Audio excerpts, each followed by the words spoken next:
Welcome, and thanks for tuning in to Unmanned Uncovered. This is your host, Stephen Gloss, drone subject matter expert consultant, content creator, and podcast producer for Consortic, an industry leader in drone training and consultancy. Consortic helps you and your organization fly drones safely. This podcast series sets out to seek interesting profiles within the drone industry and discover unique viewpoints on industry developments and contributions. With me on today's show is Kyle Miller. Kyle is a business development specialist for Censys Technologies, a Florida-based fixed-wing drone manufacturer focused on making BVLOS, or Beyond Visual Line of Sight, affordable and accessible. Kyle's journey to the unmanned industry has been anything but conventional. Once a college baseball player for Embry Riddle, he now finds himself at the forefront of the drone industry's latest and greatest breakthroughs. Kyle Miller, welcome to the show. It's great to have you. How you doing, bud? I'm awesome. You know, I've done a few of these before. That introduction easily takes the cake. I appreciate that. Well, I got to ask you, Kyle, how has life been for you, with everything going on? What does your world look like today? So it's been interesting. Florida really hasn't, they've been on the more liberal side of shutdowns. I mean, they did shut us down for roughly a month or so back in April. Yeah. But, as far as the mask stuff, yeah, everybody's masked up for the most part. I mean, it's a little more lax than places like California. I was just out in California for some work, and it is a different world there compared to Florida. Our gyms have been open for a while. Golf courses are all open. Everything there is kind of been normal, as crazy as it sounds, minus the masks and bars and restaurants being shut down for a little bit. It's been definitely more normal here than other places. So I'm thankful for the shred of normalcy we've had here in Volusia County. I love it. That's great. Well, I made mention in the introduction that you played college baseball. I got to ask, did you have your sights set on maybe trying to make a career out of baseball? I know that's really tough, but what was your overall plan going into college? So I came to Embry Riddle out of high school, and I initially just went because of the baseball program. That was kind of all I was focused on in high school. And as you progress through the levels of athletics, specifically baseball, the percentages start playing against you, right? I mean, there's 3% of high school players play college baseball, and of those 3%, another 1% might make it to the next level. So you start to find out pretty quickly what the likelihood is of making it to the next level. So I wasn't as concerned of what am I going to do baseball-wise after Embry Riddle. It was, where can I get the best experience possible in college from both an education standpoint and an athletic standpoint. And Embry Riddle checked those boxes for me, and I cannot imagine having gone anywhere else. That's pretty cool. At what point did you start to realize your passion for the aviation industry? And maybe digging into that a little bit further, why unmanned aviation specifically? So aviation kind of found me. I obviously knew what Embry Riddle was tailored towards. It's in the name, Embry Riddle Aeronautical University. So I obviously knew what it was tailored towards, but I didn't quite know where I would take it. I had some thought. I knew a few folks from the past that family, friends and stuff that were in private aviation. So that did interest me. But I really just kind of came to Embry Riddle as a blank slate and said, whatever opportunities, whoever I meet, wherever this goes, I'm sure it'll be for the better. So, the unmanned side, Embry Riddle's got one of the larger UAS programs in the country in terms of enrollment and funding and all that kind of stuff. So the unmanned ecosystem here at Embry Riddle, and we're not affiliated with Embry Riddle in any way. We're a full-fledged company, but a lot of our talent does come from Embry Riddle's UAS program. So it's very strong from an ecosystem standpoint, and the companies, there's a lot of folks in industry that have come out of Embry Riddle on both the manned and the unmanned side. And that was the case with Censys. They went to an old professor of mine and were looking for some folks to fill certain roles. And I had no experience when I started. That was a little over 3 years ago now. And I actually had an internship with Censys while I was at Embry Riddle during one of the spring semesters. So the internship went really well, and that was a 3-month gig. and I've been full-time with them ever since, managing it wasn't so tough to manage the academic side. It was a little tougher to manage working, 50, 60 hours a week while I was playing college baseball. So that was the tougher part. School's never been a huge challenge for me. I wasn't in the aerospace engineering program at Riddle. Had I been in that, I'm sure my experience would have been a lot tougher. Yeah. But the O'Malley College of Business at Embry Riddle is very much connected with industry. So if you're working and doing things industry related, you'd be surprised what kind of breaks you can get on homework. Yeah, I can imagine. So when did you finally decide to, put the glove down per se, put the bat down, and or do you still try to maintain some sort of activity within baseball at this No, point? I'm just a fan. I'm just the guy that flips on the World Series and last night I'm just the guy that flips on the World Series and roots for somebody. I mean, I'm a Marlins fan, so hasn't been a World Series appearance in 17 years. Wow. Yeah. But we made the playoffs this year, so no, I'm just a fan. I mean, there's so much going on work-wise that even if I wanted to, which I really don't, I'm perfectly content with how my athletic career ended.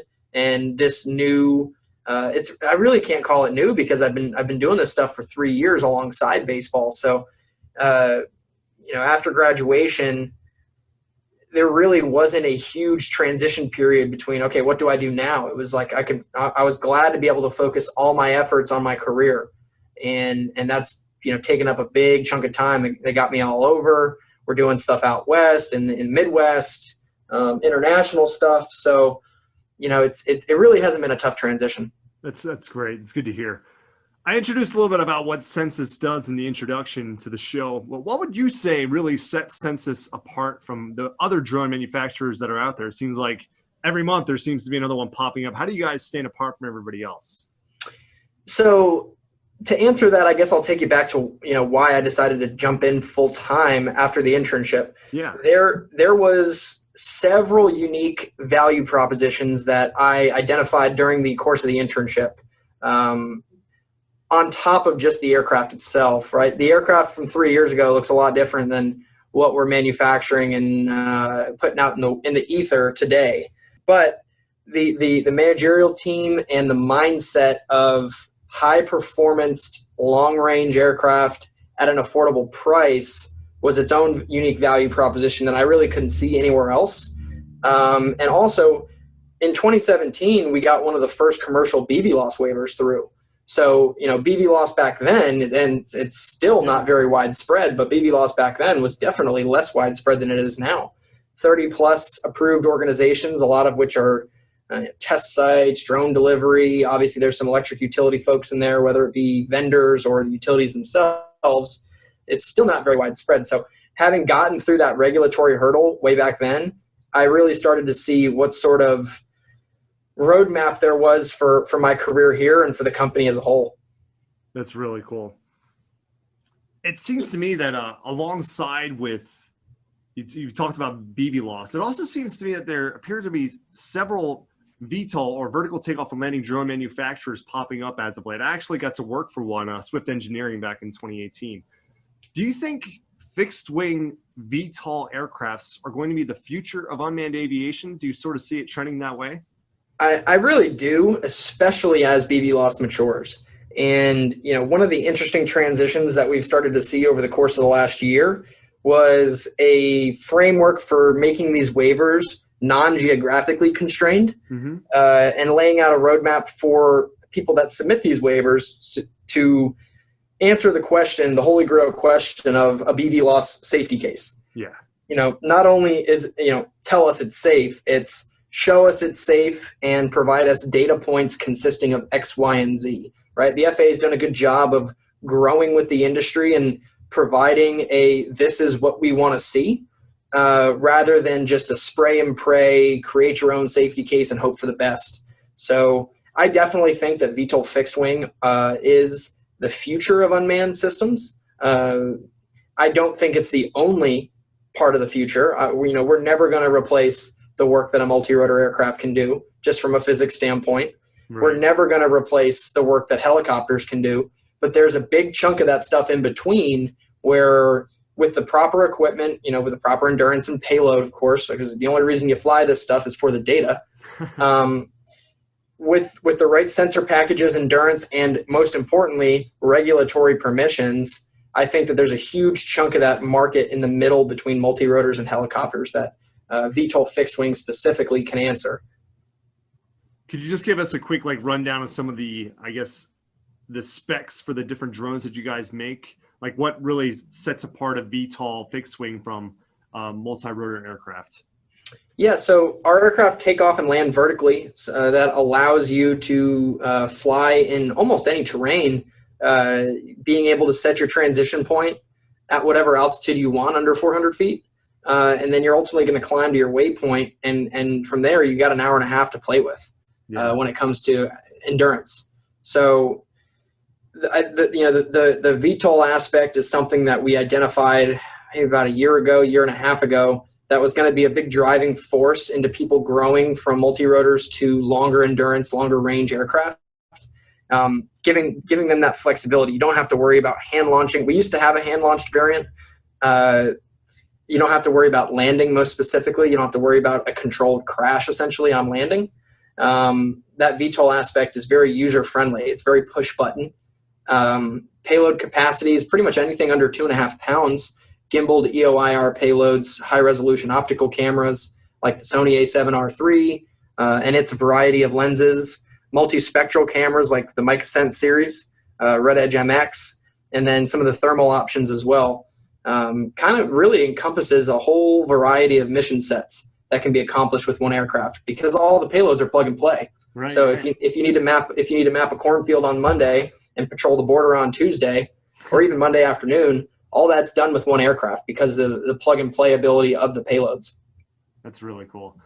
Well, Kyle, let's get back into the BVLOS conversation. What motivated your team there at Censys to make BVLOS a primary driver of your enterprise? There aren't many companies, we discussed it a little bit, let alone individuals that have access to BVLOS at this point in time. As I kind of use the tagline for your company, can BVLOS really be affordable and, most importantly, I think, accessible? I definitely think it can, and I think we're starting to see that with the utility world. I spend a lot of time with the electric utility folks.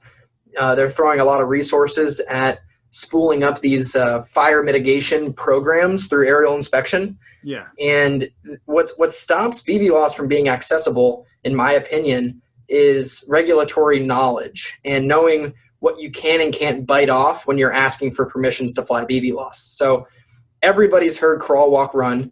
I think there's a reason why everybody's heard it, and there's a reason why it is the age-old saying. It is the best way to get things done. We've submitted waivers in the past that, we submitted two versions of the same waiver, one that was pretty liberal and then one that had a tight set of parameters. And the ones that were pretty liberal, they're going to get shot down. And the reason why I think a lot of individuals don't have success submitting these waivers is because, unlike a night waiver where it's very operationally heavy, the BVLOS waiver has a lot to do with hardware as well, which is why, as the manufacturer, we take that over for the customer. We draft those waivers for the end user because nobody's going to be able to present a complete system architecture on the Centero V2 BVLOS better than we can. And if there is somebody that can do that, we should hire them, right? Right. So we have a unique built-in advantage in that regard, and building a system from designed to meet a BVLOS safety case and the regulations that surround it. Yeah, I think you guys really stand out as maybe like a big game changer in the industry, just giving the different consumers and organizations the confidence that by going with you guys, they have a chance to actually make BVLOS a reality. I think a lot of people are still sort of lacking a lot of confidence or even zeal for the idea of this being something like I said, that is really accessible and even realistic. So that's a really great business model you guys have put in place. Yeah, the equipment doesn't do much for you if you can't fly it further than a mile away from you. Right.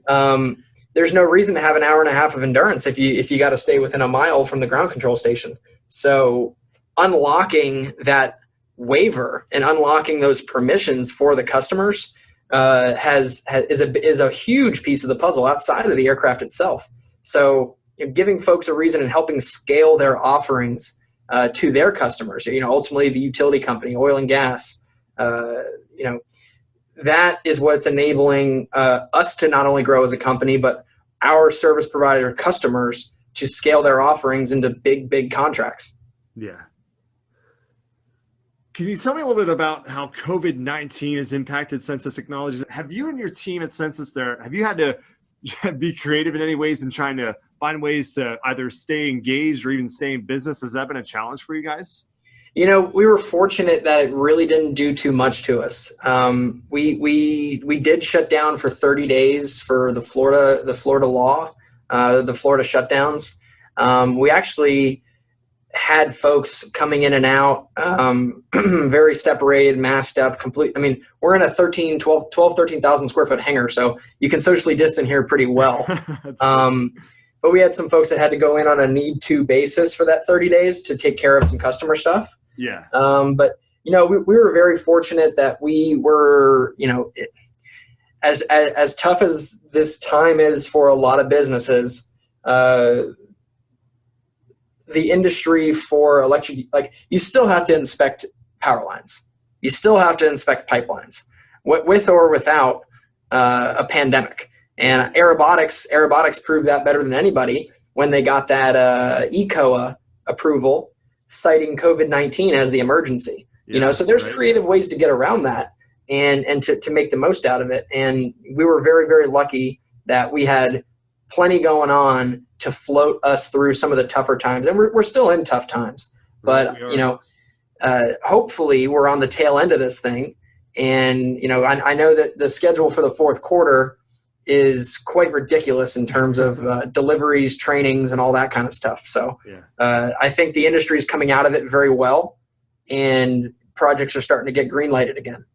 Yeah, I think not only, at least from the different individuals I've talked to throughout this industry, not only have we seen that it seems like a lot of drone companies are doing relatively well amidst the pandemic, I think this also shed light on the fact that this industry has a really, it proved to be very useful during a pandemic like this, that it had some really, life-changing applications to really make a difference. And that's something that I think as we're making our way further and further along, I think it's finally getting into the public's eye that they're starting to see the value of drones beyond just toys that fly in the sky. Yeah, and some of the drone delivery stuff I've seen with Walmart delivering COVID tests that's awesome stuff. And on top of the pandemic, we're seeing crazy amounts of fires in the West, and that is also putting shining a light on where the technology can be deployed to maybe get in front of some of these fires before they start through PSPS programs and patrolling these lines before and after weather events, and making sure that the grid is resilient against weather events, and having a robust maintenance and reliability program is proving to be at the forefront of priorities, rightfully so. Yeah, totally agree. When I first started talking to you, Kyle, we had communications back and forth via email, and you've told me that you don't really, or at least I gleaned this from you, that you don't really fit the prototypical mold of the quote unquote tech guy or the data geek that's, maybe legitimately, justified as being stereotypical of this industry, but rather you would consider yourself and your passion to be all about people. And I can definitely relate and feel the same way. So this is more so a question I'm asking straight from me to you to get some insights for myself. How do you balance your passion and intuition towards people while also being technically apt and being able to hold your own during and amongst the discussions with those tech gurus? Well, so I think it's got a lot to do with education, right? When I started, I was a blank slate, and the more you're able to soak up, the better. We're in a technology space, but the people that are flying the aircraft, the people that are making decisions, the people that are using the data off the aircraft to make decisions are human beings. And I think that there's a lot that can be learned from how humans interact and how humans make decisions, and where people can derive value from the data. And there's over the course of the last several years, there's so much to learn with aviation that nobody will ever, that's one of the things I love about it, is nobody will ever be the end all be all 100% know everything that there is to know about aviation and the industry, because the industry is ever changing. So navigating through that change, making sense of it, and connecting with people to bring value to not only your organization but theirs is something that I take a lot of.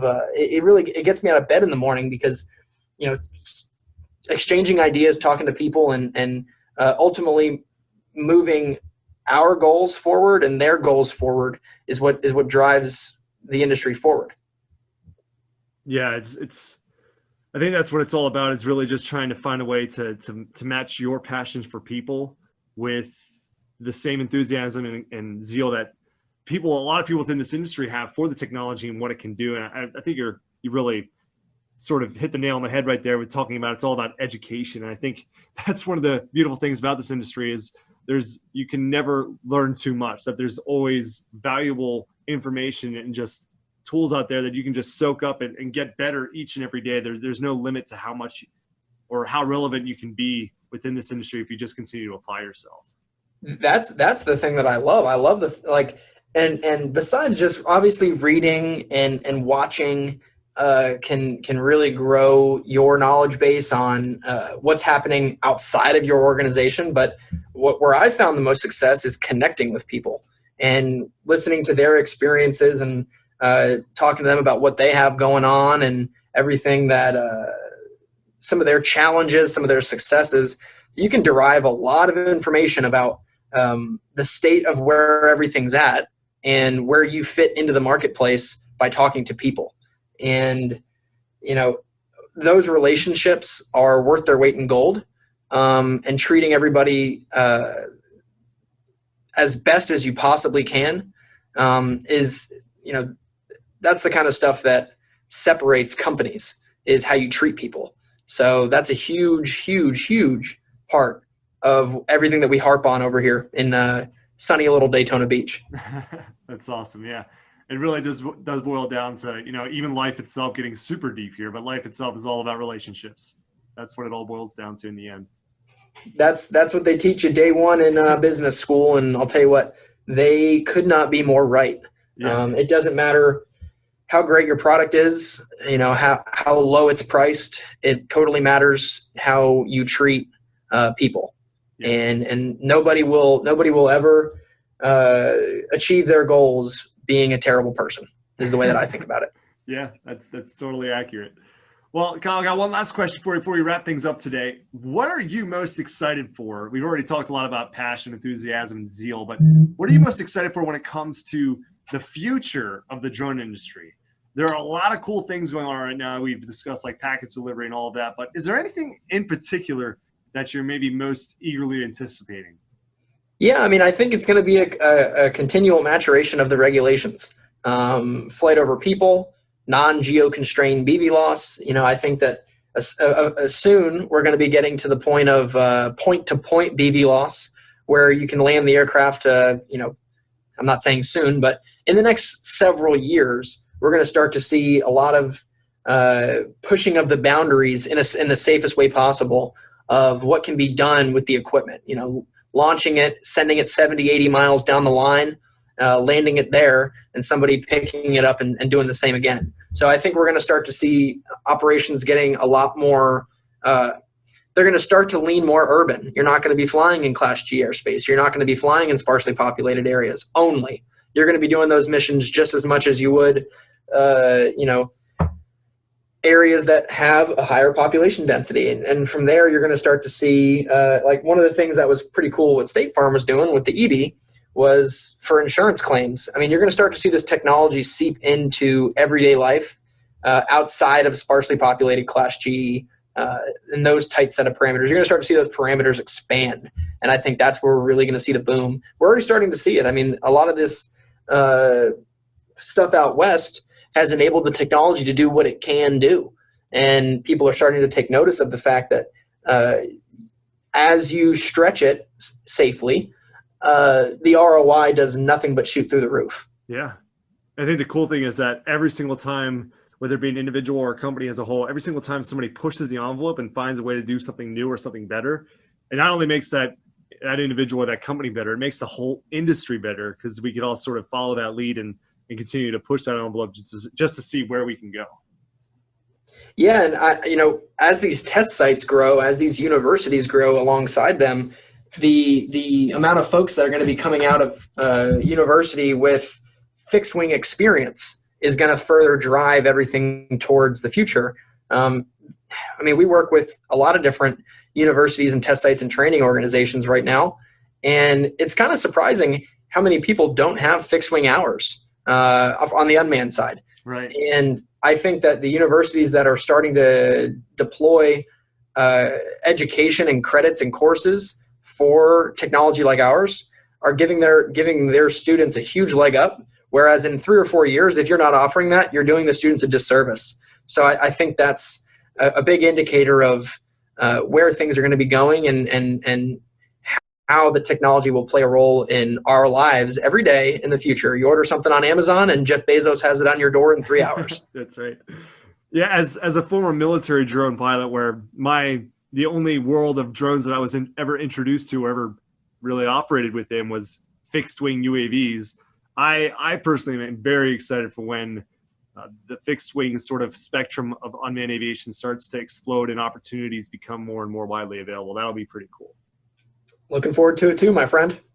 All right. Well, thank you so much, Kyle. It's been a pleasure having you on the show. Really excited about what you guys are doing there with Censys, really driving the BVLOS envelope, and just really appreciate you taking the time today to share some of your insights. With that, do you have any closing comments? You know what?